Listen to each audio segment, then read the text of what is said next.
మాజీ ముఖ్యమంత్రి కేసీఆర్ గజ్వేల్ ఎమ్మెల్యేగా ప్రమాణ స్వీకారం చేయడానికైతే అసెంబ్లీకి చేరుకున్నారు కాసేపటి క్రితమే. సో లోపల పూర్తిగా ప్రత్యేక పూజలు చేసిన తర్వాత ఎల్ఓపి లీడర్గా కూడా ఆయనే ఉన్నారు కాబట్టి ఆయన ఛాంబర్లో ఎల్ఓపి లీడర్గా ప్రత్యేక పూజలు చేసిన తర్వాత ఎమ్మెల్యేగా ప్రమాణ స్వీకారం చేయబోతున్నారు.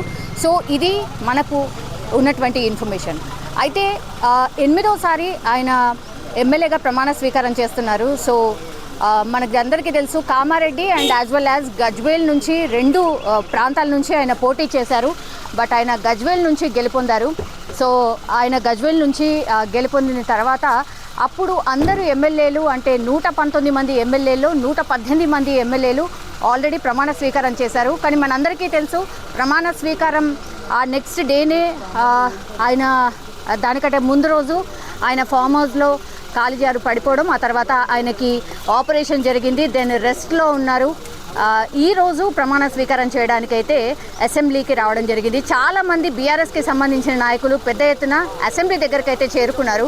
ప్రమాణ స్వీకారం చేయడానికి కేసీఆర్ వస్తున్నారు అని తెలిసిన తర్వాత అయితే చాలామంది వివిధ ప్రాంతాల నుంచి అండ్ తెలంగాణ రాష్ట్ర వ్యాప్తంగా నుంచి కూడా చాలామంది వచ్చి ప్రమాణ స్వీకారం ఆయన చేస్తూ ఉంటే అసెంబ్లీ దగ్గరికి వచ్చి ఆయనకు సంఘీభావం తెలుపుతున్నారు. అండ్ మా లీడర్ బయటకు వచ్చారు, ఆఫ్టర్ 2 months తర్వాత ఆయన బయటకు వచ్చారు కాబట్టి ఆయన ఎట్లా ఉన్నాడు ఏంటి, మరి లోపలికి తనే నడుచుకుంటూ వెళ్ళారా, ఇట్లా చాలామంది కామన్ మ్యాన్ అండ్ ఈవెన్ బీఆర్ఎస్కి సంబంధించిన కార్యకర్తలు అయితే చాలా ఎక్సైటింగ్గా ఎదురు చూస్తున్నారు. అసెంబ్లీ గేట్ అంటే ఈ లోపల ఇదో దారి. సో లోపలికి వెళ్ళడానికి కూడా చాలామంది ప్రయత్నిస్తున్నారు. బట్ సెక్యూరిటీ రీజన్స్ వల్ల మాత్రం లోపలిని ఎవరికి ఎలో చేయట్లేదు. వీళ్ళందరూ ఎక్కడి నుంచి వచ్చారు ఏంటి ఒక్కసారి అడిగే ప్రయత్నించారు. ఎక్కడి నుంచి వచ్చారు? Nagarjuna Sagar madam. Okay, Nagarjuna Sagar. Okay, ఎప్పుడు వచ్చారు? ఉదయం వచ్చినాం మేడం. ఓకే, 8 గంటలకు వచ్చినాం. 8 గంటలకు వచ్చారు. ఓకే, మీ లీడర్ లోపల ప్రమాణ స్వీకారం చేస్తున్నారు, ఎట్లా అనిపిస్తోంది అండ్ ఎట్లా ఉన్నారు అని అనుకుంటున్నారు? సో ఆయన చూడడానికి వద్దామని వచ్చినాం మేడం. ఆరోగ్యం ఎట్లా ఉందో, ఎట్లా ఉన్నాడో మనం చూద్దామని వచ్చినాం మేడం. ఓకే, నాగార్జున సాగర్ నుంచి. నాగార్జున సాగర్ నుంచి వచ్చారు. అవును. ఓకే, ఏం ఎక్స్పెక్ట్ చేస్తున్నారు? ఇప్పుడు 10 ఏళ్ల పాటు మీరు అధికారంలోకి ఉన్నారు, దెన్ ఇప్పుడు ప్రతిపక్షము, మరి ఎట్లా ఉంటుంది పాత్ర ఏంటి అనేది ఏమనుకుంటున్నారు? ఇప్పుడు ఆయన రెస్ట్ తర్వాత వచ్చి ఇప్పుడు ఈరోజు ప్రమాణ స్వీకారం చేశారు, ఏమనుకుంటున్నారు? ఇక ఇప్పుడే కదా మేడం గవర్నమెంట్ వచ్చింది, ఇక దానికి టైం ఎట్లా ఉంటుందో, ప్రజల పరిపాలన ఎట్లా ఉంటుందో ప్రజలను బట్టి స్పందన ఉంటుంది మేడం. ఓకే, ఇప్పుడైతే కేసీఆర్ గారు ఉంటే మంచిదని అనుకుంటున్నాం. ప్రతిపక్షంలో ఉన్నారు కేసీఆర్. ఓకే, ఎందుకు ఓడిపోయినారని అనుకున్నారు? అంటే వాట్ ఈస్ ద రీజన్ అనుకున్నారు? ఇక అది సీట్లు మార్పిడి చేస్తే గెలిచేటోళ్ళు, సీట్లు మార్పడం కారణం వల్ల. మీరు కూడా అదే అనుకుంటున్నారా? కరెక్టేనా అది? వాస్తవమే. అవునా? అవునా, ఎన్ని సీట్లు మారిస్తే బాగుండేది? నాకు తెలిసి అయితే ఇక 20-23 సీట్లు మారుస్తే గెలిచేది. 11 సీట్లు మారుస్తే 9 సీట్లు గెలిచినాయి. అదే 23 సీట్లు మారుస్తే మళ్ళీ గవర్నమెంట్ టీఆర్ఎస్ వచ్చేది. అచ్చా, ఆ డిసిషన్ కరెక్ట్ అయింది. ఇంకా కొన్ని కూడా మార్చుంటే బాగుండేది, అంతేనా? అవును, వాస్తవం. అచ్చా, ఓకే. అంటే గతంలో ప్రచారం జరిగింది 40 సీట్లు మార్చుంటే బాగుండేదని. సో కరెక్టే అనిపించిందా మీకు? 40 సీట్లు మార్చి ఉండాలి. 30 సీట్లు మ్యాక్సిమం మారిస్తే గవర్నమెంట్ మళ్ళీ అదే వచ్చేది మేడం. ఓకే, అదే పెద్ద దెబ్బ అయిందా? అదే మైనస్ పార్టీకి. సీట్లు మారిస్తే కొంచెం క్యాండిడేట్ల మీద వ్యతిరేకత ఎక్కువ ఉన్నది కాబట్టి చేంజ్ చేసేస్తే మళ్ళీ కేసీఆర్ గారు ముఖ్యమంత్రి అయ్యేటోళ్ళు అని చేంజ్ చేయకపోవడం వల్ల పార్టీ దెబ్బతిన్నది. మీ ఎల్ఓపి నాయకుడు కేసీఆర్ కూడా ఇప్పుడు పార్లమెంట్ ఎలక్షన్స్లో పోటీ చేస్తే బాగుంటుంది అని ఒక అభిప్రాయం అయితే వ్యక్తం అవుతుంది అన్న. మీ అభిప్రాయం ఏంటి? కరెక్టేనా? వాళ్ళు పోటీ చేస్తే బాగుంటుందా? బాగానే ఉంటుంది మేడం, పోటీ చేస్తే మంచిగా ఉంటుంది.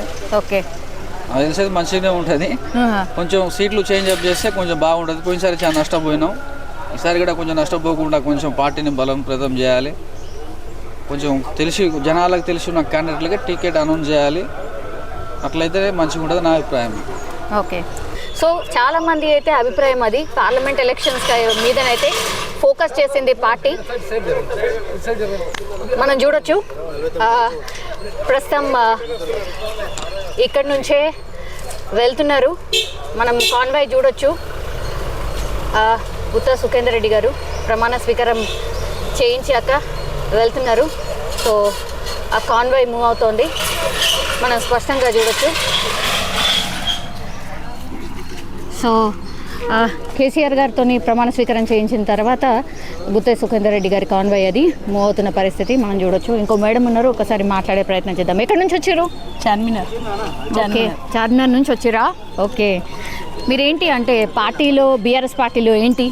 బీఆర్ఎస్ పార్టీలో నేను చార్మినార్ డివిజన్కి మహిళా వైస్ ప్రెసిడెంట్, స్టేట్ కూడా మహిళా వైస్ ప్రెసిడెంట్. అచ్చా, ఓకే. మీ పార్టీ బాగా చేసింది ఇక్కడ కదా, బాగుంది. మరి రూరల్ ఏరియాలో అయితే అంత పెద్దగా గొప్పగా చేయలేదు. అండ్ ఈరోజు కేసీఆర్ గారు ప్రమాణ స్వీకారం చేస్తున్నారు కాబట్టి వచ్చారా? మీరు చెప్పిన దానికి ఫస్ట్ దానికి నేను సమాధానం చెప్తున్నామ్మా. హైదరాబాద్లోనే కాదు, యావత్ తెలంగాణలో బాగా చేసింది కాబట్టి ఈరోజు సార్ వచ్చింది కాబట్టి ఆ అభిమానంతో మేమందరం ఇక్కడ వరకు వచ్చినాము. ఈరోజు తెలంగాణ రాకముందు ఎట్లుండే, తెలంగాణ వచ్చిన తర్వాత ఎట్లుందో మేము జనాలకు చెప్పేది కాదు, కళ్ళు మూసుకొని గంతలు కట్టేటట్టు లేదు. ప్రపంచంలో ఎక్కడి నుంచైనా వచ్చిన వాళ్ళు ఈరోజు ఎన్ఆర్ఐస్, చిరంజీవి, రజనీకాంత్ అట్లాంటి పెద్ద పెద్ద వాళ్ళు వచ్చిన వాళ్ళే చెప్పిండ్రు. ఈరోజు మా సార్ ఏదో నేనేం చేయలేదు, చేసిన దానికి మేము ఇట్లా మాట్లాడుతున్నాం అనేది ఏం లేదు. కాబట్టి మేము గల్ల ఎత్తి చెప్పుకునే తగ్గట్టు మా కేసీఆర్ గారు ప్రగతి పదంలో తీసుకుపోయిండు. ఖచ్చితంగా మళ్ళీ మా కేసీఆర్ గారు ఎంపీ ఎలక్షన్ల తర్వాత ముఖ్యమంత్రి అవుతారు. ఖచ్చితంగా మళ్ళీ అవుతుంది. ఎట్లా అనేది మీకు మీడియా ఎట్లా ఇక్కడ నుంచి లాగుతారా? లాగేదేం లేదు, వచ్చేస్తారు. లాగాల్సిన పని లేదు. మీ వాళ్ళే ఇటు వస్తున్నారు అంటున్నారు కదా. అంటారు మా జనాలకు ఏమైందంటే వాళ్ళకు కళ్ళు మూపిచ్చేసి వాళ్ళకి ఇట్లా చేస్తాం అట్లా చేస్తాం అంటున్నారు. 100 రోజులలో చేస్తానన్నాడు 6 గ్యారంటీలు. ఎక్కడ పోయినాయి 6 గ్యారంటీలు? ఇంకా 100 రోజులు కాలే కదా, 50 రోజులే కదా అయింది. 50 రోజులలో కూడా ఏమైందో అది చెప్పాలి కదా. 2 ఇచ్చిండ్రు మహిళలకు. మీరు బస్ ప్రయాణం చేసిరా ఉచితంగా? బస్ ప్రయాణం చేసుకొని కాలు చేతులు ఎరగొట్టుకోవాలా ఏంది? మీరు ఎందుకు బాగాలేదా? ఏడున్నది మీరే చెప్పాలి, మీడియా వాళ్ళే చెప్పాలి. బస్ ప్రయాణం ఇప్పుడు ఎట్లా ఉన్నది, ఏమున్నదో మీరే చెప్పండి. రోజు మీరు మీడియాలో చూస్తలేరా, న్యూస్లలో చూస్తలేరా? మహిళలు ఎప్పుడన్నా తెలంగాణ వచ్చిన తర్వాత జుట్లు పట్టుకొని కొట్టుకున్న దినాలు చూసిండ్రా మీరు? అయితే తప్పు పథకం అంటారా? పథకం బాగాలేదా? మహిళలే వద్దంటారు కదా, మహిళలే వద్దంటారు. సీఎం కూడా ఇప్పుడు అయినా మన సీఎం అనేది కూడా లేదు, మా సీఎం మా కేసీఆర్. కాబట్టి మహిళలే ఆ పథకం వద్దని చెప్తున్నారు. అదే బదులు ఉచిత అది పెట్టేది ఉండే, విద్య పెట్టేది ఉండే. ఆయనకు అంతా చేయాలనుకుంటే ఉచిత. కానీ మీరు ప్రామిస్ చేసిర్రు, మరి చేయలేదు కదా. ఏమేమి చేయలేదు మేము? ఉచిత విద్య PG to LKG to PG వరకు ఉచిత విద్య అన్నారు. అసలు ఇంప్లిమెంట్ కూడా చేయలేదు కదా. కాలేదు, చూడండి మీరు. ఎక్కడైంది? ఎందుకు కాలేదు? అయ్యింది, ఖచ్చితంగా అవుతుంది. ఎక్కడైంది కదా, మొత్తం తెలంగాణలో అవుతున్నది. అది ఎక్కడైంది అంటే ఏం చెప్పలేం కదా. తెలంగాణలో ఎక్కడైంది మీరు చూసుకోవాలి. ఇప్పుడు ఇంత టెక్నాలజీ వచ్చిన తర్వాత ఎందుకు కాలేదు? అవుతున్నది, ప్రతి ఒక్కటి అవుతున్నది. తెలంగాణ రాకముందు ఎట్లుండే, తెలంగాణ 10 సంవత్సరాల పిల్లగాని 60 సంవత్సరాల పాలించిన వాళ్ళు ఏం చేయనప్పుడు 10 సంవత్సరాలలో టైం పడుతుంది కదా. ప్రతి ఒక్కటి చేసుకుంటూ వచ్చినాం. ఈరోజు అంటే ఉద్యోగాలది కూడా సార్ చేసిండు, కానీ చూపించుకోవాలి మేము. ఇట్లా రేవంత్ రెడ్డి లాగా అన్ని వేసి ఏమంటారు, టెంట్లు వేసి దాని కింద కూర్చోబెట్టి చూపించలే. మీడియా లేకుండా, సోషల్ మీడియా లేకుండా, ఇవన్నీ చేయకుండా చేయలేదు. ఈరోజు ఆయన ఏదో ఎండలో కూర్చోబెట్టి అందరికి ఇచ్చిండంటే కాదు కదా. పార్లమెంట్ ఎలక్షన్స్ రాబోతున్నాయి, 17 ఉంటాయి పార్లమెంట్. మీకైతే MIM, మీ ఇలాకా MIMదే కాబట్టి ఇంకా మరి 16 సీట్లు ఎట్లా ఫోకస్ చేయబోతున్నారు? సారు సర్కారు 16 ఇదేనా? మళ్ళీ కారు 16. సారు కారు 16 ఇదేనా అంటే ఇదే ఖచ్చితంగా. మళ్ళీ మాకు 16 వస్తాయి. ఇప్పుడు ఇంతకుముందు 9 ఉండే, ఇప్పుడు 16 వస్తాయి. జనాలలో అవే అంటే వ్యతిరేకత ఇంకా ఎక్కువ చేసుకున్నాడు కాబట్టి ఇప్పుడు ఖచ్చితంగా వస్తాయి.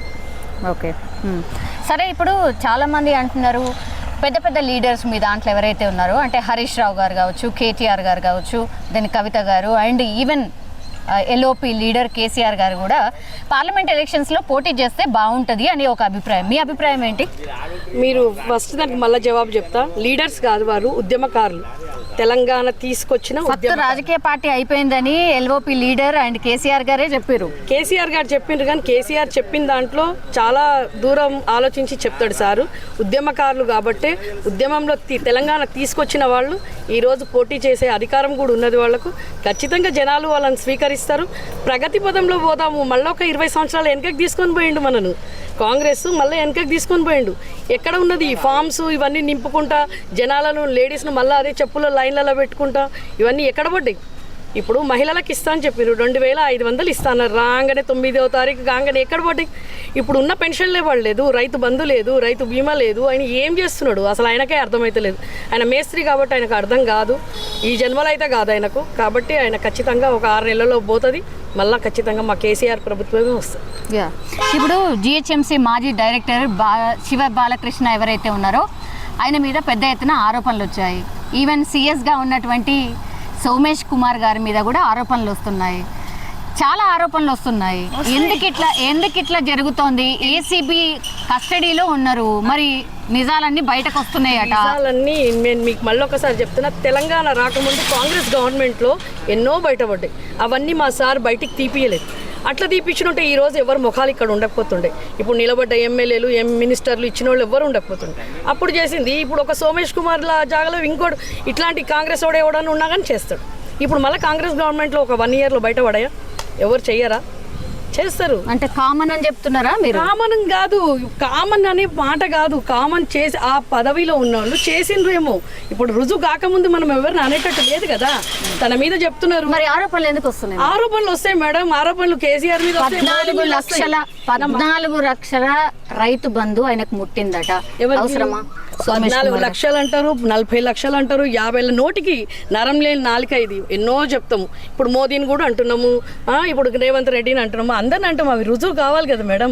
రుజువుగా అంది ఎవరిని ఏం అనలేము. ఆ పదవిలో ఉన్నప్పుడు అవుతుంటాయి.